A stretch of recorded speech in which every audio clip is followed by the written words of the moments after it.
আরে আমি দিতেছি, এক এক করে দেবো আমি। আই তামিম কই, তামিম বুঝতেছেন? এই যে হ্যাঁ এটা দেখ। আই থ্যাংক ইউ ভাইয়া। ভাই একটু আস্তে কথা বলা যায় না? জোরে তুমি নিজে একাই কথা বলতেছো। আপু, আমি তো আজকেই কথা বলতেছি, আপনি আমি বললেন একটু কমান। আপনি বাড়িওয়ালার ছেলে বলছেন তাই বলে যখন তখন যেরকম ইচ্ছে চিল্লাচিল্লি করবেন? আমি তো ঘুমাচ্ছিলাম, তাই না? আমাদেরকে কি মানুষ মনে হয় না? কি ভাবেন আপনি আমাকে? ভাড়াটিয়ার মেয়ে ভাবি। ফালতু জব। जब से दिल को मेरे तू लगा है नींद रातों এক্সকিউজ মি, এটা কি ধরনের অভদ্রতা? এখানে অভদ্রতার কি দেখলেন? আমার বই আমি ফেরত নিচ্ছি। তারপরে পরন্ত অবস্থায় আমার কাছ থেকে বই কিনে নেবেন?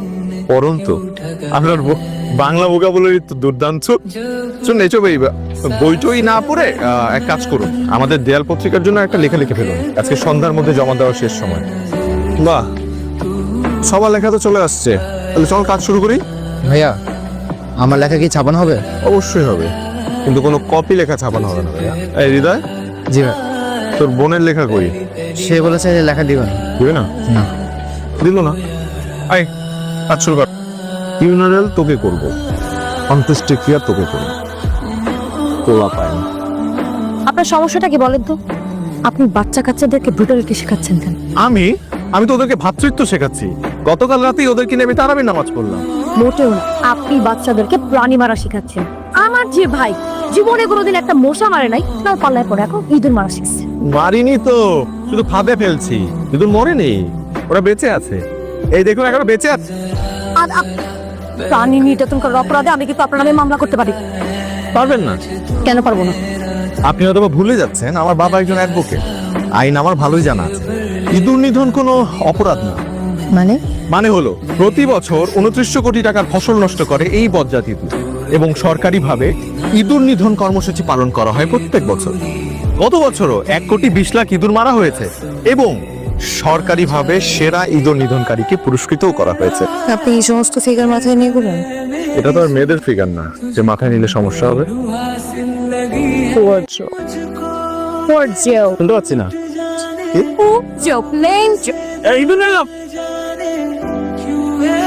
সুপ্রিয় দর্শক মন্ডলী, আজকে চাঁদরাত উপলক্ষে আমাদের দেয়াল ম্যাগাজিনের শুভ উদ্বোধন করা হবে, এবং এই শুভ উদ্বোধন করবে আমার শ্রদ্ধেয় মা এবং আমার শ্রদ্ধেয় আন্টি।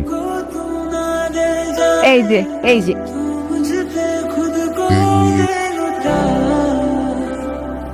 दुआ भी लगे মা, তুমি কবিতা লিখেছ? কি করবো বল, পাগল ছেলেটা তো ছাড়লো না। বাবাও লিখেছে।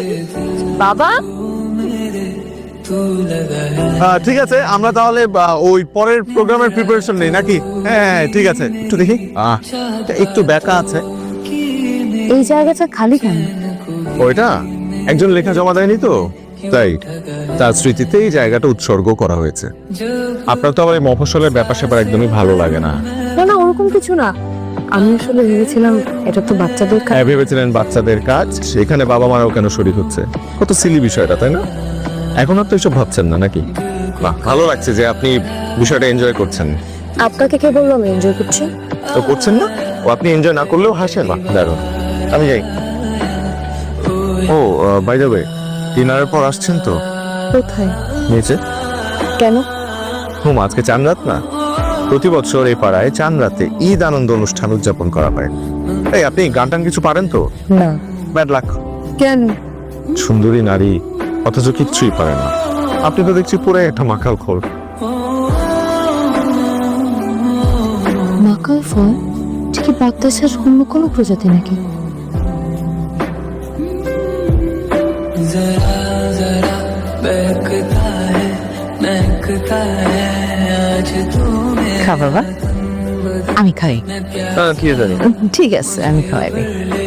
अपनी बाहों में मेरी कसम तुझको सनम दूर कहीं ना जा ये दूरी कहती है ইরে কত টাকা হলো? আপু, তো সালামি 10% আমাকে দে। কেন? এটা নাকি পাড়ার নিয়ম, যে যত সালামি হবে তার থেকে 10% সালামি ফাইন বাকি দিত। এই তো আবার কোন ধরনের চাঁদাবাজি? এটা পাড়ার নিয়ম, সবাই দেয়, তোরও দিতে হবে। আমি দিব না, ভাগ এখান থেকে। আপনি বাচ্চাদেরকে চাঁদাবাজি শেখাচ্ছেন কেন শুনি? সব কিছুতে এত নেগেটিভিটি খোঁজেন কেন? চাঁদাবাজির মধ্যে তো আমি কোনো পজিটিভ কিছু খুঁজে পাচ্ছি। চাঁদাবাজি এটাই পাড়ার ঐতিহ্য, যেটা আমি অনেক বছর ধরে করে আসছি। আজব জিনিস। এটার মধ্যে আবার ভালো কাজের। ভাই এই যে সবাই নিয়ে চলে আসছি। খুব ভালো করছিস, এখানে লাইন ধরে ওরা দাঁড় করায় দে, খাবারগুলো দিয়ে দে। লাইনে দাঁড়াও, এক এক করে আসো। এই নাও, এটা তোমার ঈদের সালাম, ঠিক আছে? তাই খাবার দিয়ে দেবে? হ্যাঁ খাবার দিয়ে দে। এই যে নতুন নোট, তোমার ঈদের সালামে, এইটা তোমার। হাসি দাও, হাসি। এইটা নাও তোমার। আল্লাহ হাফেজ, আল্লাহ হাফেজ। যাও যাও যাও, সবাই যাও, বাসায় যাও। এই এটা নে। আপনি একবার আমাকে চোর ভাবেন, একবার ভাবেন চাঁদাবাজ, ভালো কিছু ভাবতে পারেন না? এখন থেকে ভাববো। মনে হয় না পারবেন। এটা নিন। Thank you. বাবা, আপনার সালামি 10% এত টাকা? এটা আমার সালামের 100%।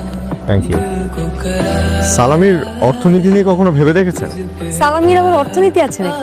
সারা দেশে প্রতি বছর কত মানুষ সালামি দেয়? 1 কোটি? 1 কোটি? বেশি বলে ফেললাম। আচ্ছা ধরুন 50 লাখ মানুষ 1000 টাকা করে সালামি দেয়, তাহলে এই সালামির ট্রানজাকশন গিয়ে দাঁড়াচ্ছে 500 কোটি টাকা। এখন এই 500 কোটি টাকা 10% কত হয়? 50 কোটি। এই 50 কোটি টাকা আপনি যদি প্রতি বছর গরিবদের মাঝখানে বিলিয়ে দেন, তাহলে তারা কত সুন্দর করে ঈদ উদযাপন করতে পারে। একবার ভেবে দেখেছেন? তাই তো। এখন আবার ভাববেন না আমি এসব ফিগার মাথায় নিয়ে ঘুরি নাকি, এইগুলো ভাববেন না। না না, এমন কিছু খাবো না। जरा जरा बहकता है বাহ, সুন্দর হয়েছে তো। आज तू मेरा আপনি চুরি করে আমার কবিতা পড়লেন কেন? আমি তো চোর, according to you. That's true. কাঁধে ব্যাগ। আজকেও নিশ্চয়ই তুমি উদ্ভট একটা প্ল্যান করছো, তাও আবার সকালবেলা। ঈদের পর দিন তো মানুষ একটু বেলা পর্যন্ত ঘুমায়। আপনিও তো উঠে গেছেন। আমার তো রাতের বেলা ঘুমই নেই। কেন কেন? সব কারণ বলতে হয় না। আপনার না পড়ন্ত বই শেষ করে ফেলবেন। আবার কেড়ে নেবেন না তো? ও বাই দ্য ওয়ে, মফস্বলের ঈদও কিন্তু খুব মজার হয়। এখন এই শহর বা মফস্বলের উপর কিন্তু নির্ভর করে না আপনার ঈদ উদযাপন, এটা পুরোপুরি নিজের উপর নির্ভর করে। আমি যে কোনো জায়গায় মজা করে ঈদ উদযাপন করতে পারি। সেটাই শিখলাম। ও এখন থেকে আমার বুক সেলফের দায়িত্ব আপনার, যত ইচ্ছা বই নিয়ে পড়তে পারেন, তবে একটা শর্ত আছে, ফেরত দিতে হবে। আর বাচ্চারা যদি বই নিতে চায় হিসাব রাখবেন। ও আরেকটা নিয়ম আছে, যদি একটা বই নেয় তার বিনিময়ে আরেকটা বই বন্ধক রাখতে হবে। এটা নিশ্চয়ই আপনার উদ্ভট নিয়মগুলোর মধ্যে একটা। কিন্তু এই দায়িত্ব আপনি আমাকে দিচ্ছেন কেন? কারণ আমি ঢাকা চলে যাচ্ছি। এক্ষুনি? এখন না গেলে তো ফেল করবো। কালকে তো মাত্র ঈদ গেল, আর একটা দিন থাকলে হয়নি? থাকবো বলছেন আপনি? আমি বললেই থাকবেন? একবার বলেই দেখুন না। তাহলে থেকে যান। तूने क्यों ठगा है দেখে দেবো কি করেছে, ঈদ উড়বে দেখে ফেলে দিয়েছে। শয়তান ছেলেটা গেলি কই?